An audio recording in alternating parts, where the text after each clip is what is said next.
E aí, meus amigos, beleza? Meus amigos, deixa eu mostrar pra vocês aqui mais uma peça pronta. Um cabinho, ó, diferente de novo, mais uma vez, como sempre, eu gosto de fazer coisa diferente, viu? Ficou bem bacana. Agora, galera, vocês querem ver como foi que eu criei esse cabo? Passo a passo, bem detalhado. Assiste aí o vídeo aí todinho até o final, que vocês vão se surpreender como é muito fácil fazer um cabo desse e muitas vezes a gente pensa que é difícil. Beleza? Vamos lá. Galera, mais um detalhe. Antes da gente continuar no nosso vídeo, deixa eu falar para vocês. Então, galera, vocês lembram que eu tenho um curso chama A Jornada do Cuteleiro Iniciante? Então, galera, quem tiver interesse de se transformar em um cuteleiro através do curso A Jornada do Cuteleiro Iniciante, aproveita que o momento é esse. No final do meu contrato com a empresa que me ajudou a criar esse curso, tá chegando o final. Eu não pretendo renovar, entendeu, galera? Só que assim, para quem adquiriu o curso, sempre vai ter o curso. Para quem não adquiriu, encerrando o contrato, pronto, a pessoa não pega mais, beleza? Ou então aproveita que vocês ainda tem um mês inteirinho ainda para fazer o cadastro de vocês, e depois de um mês você vai ter o curso liberado aí por um ano, mas só quem fez a compra nesse mês, viu, galera? Então não perde a oportunidade não, o curso é muito bom. Para quem já adquiriu, não se arrependeu, tenho certeza disso, né? E para quem ainda não adquiriu, aproveita a promoção e adquire o seu, que vai acabar, beleza? Vamos lá. Meus amigos, estamos iniciando aí a confecção do nosso cabo, né? Eu peço a atenção de vocês para ficar ligado aí no vídeo, porque esse tipo de vídeo aqui, galera, eu não vou ficar fazendo ele mais por muito tempo. Sempre fiz vídeo desse tipo, né, mostrando os detalhes de cada serviço que eu faço, mas por motivo de força maior eu tô evitando esse tipo de trabalho. Então quem gosta de aprender a fazer alguma coisa através dos meus vídeos, né, já salva o meu vídeo aí, não só esse como os outros que vocês veem, que vocês se identificam, salva aí, pelo menos compartilha o link aí com algum amigo de vocês, que é para quando vocês precisar assistir o vídeo de novo, vocês sabem onde que eles vai estar. Esse daqui é um vídeo inédito, ainda não fiz um vídeo mostrando esses detalhes desse tipo de serviço. Eu tenho certeza que ele vai ajudar muita gente que não faz nem ideia como personalizar um cabo de faca desse jeito aqui, viu? Você que gosta, já dá aquele joinha que é para fortalecer o canal. Se você não for inscrito no canal, se identificou com o meu trabalho, já se inscreve, ativa as notificações, que é para você ser notificado assim que eu postar vídeo novo. E falando sobre o curso que eu acabei de mencionar, o link está na descrição do vídeo e nos comentários fixados. Não só desse vídeo, como na maioria dos vídeos que eu posto, beleza?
pronto, galera. Ó, nossa peça tá prontinha, viu?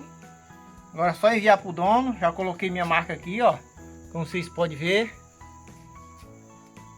Cabozinho, galera, eu tô pegando com cuidado aqui, porque minha mão tá sem luva, ó. Cabozinho perfeito, viu, ó? Muito bonito. Show de bola. Faz um comentário aí, galera. Agora me diz aqui, ó, você gostou desse da confecção desse cabo? Gostou dessa faca? Quer ver mais conteúdo como esse? Me segue aí no canal. Tem jeito sim, viu? Se você não for inscrito ainda, ativa as notificações para você ser notificado assim que eu postar vídeo novo. Com certeza vai ter muito mais conteúdo legal. Aquele abraço e até o próximo vídeo. Valeu!